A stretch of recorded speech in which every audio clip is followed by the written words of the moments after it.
Hello, and thanks for tuning in to our live webcast on Ryersonian.ca. I'm Carly Thomas, and here with me today is Chris MacDonald, Ryerson Business Ethics Professor at Ted Rogers School of Management.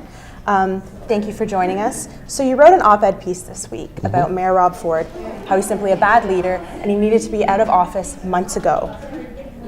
Your piece was published after the crack admission, but a lot has happened this week, obviously.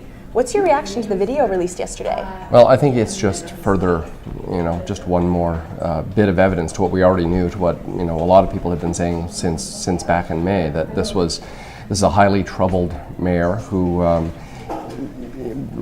whatever whatever the pros and cons might be from a political point of view, he's just not currently able and isn't going to be able to continue doing the job effectively.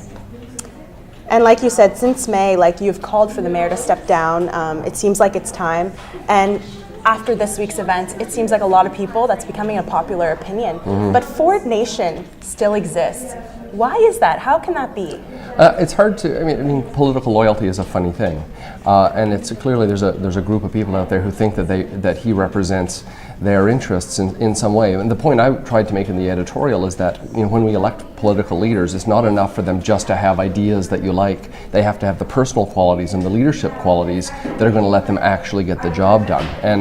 And Ford just isn't demonstrating those leadership qualities. He just doesn't seem to be able to cooperate with people, to build teams, to lead teams, and without that, regardless of how good you think his policy ideas or directions are, he's just not going to get the job done.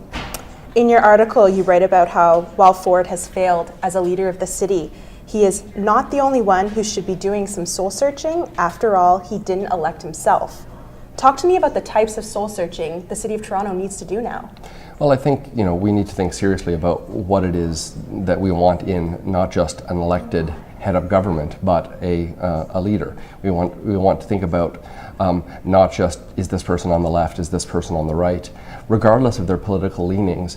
Are they going to be a mayor that makes us proud? Are they going to be a mayor that has vision? Are they going to be a mayor that has the leadership skills to get the job done?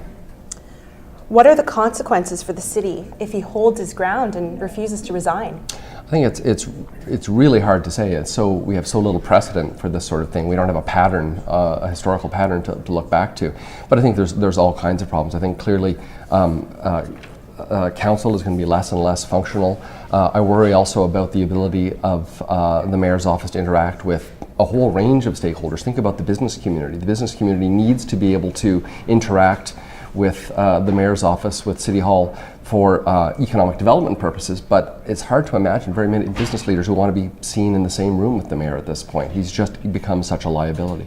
It does seem that way. Well, thank you for your insight, Chris, and being with us today. My pleasure. We will have more developments on this story as the day unfolds. You can go to our website, www.ryersonian.ca, and follow us on Twitter at @the Ryersonian. I'm Carly Thomas. Have a great day.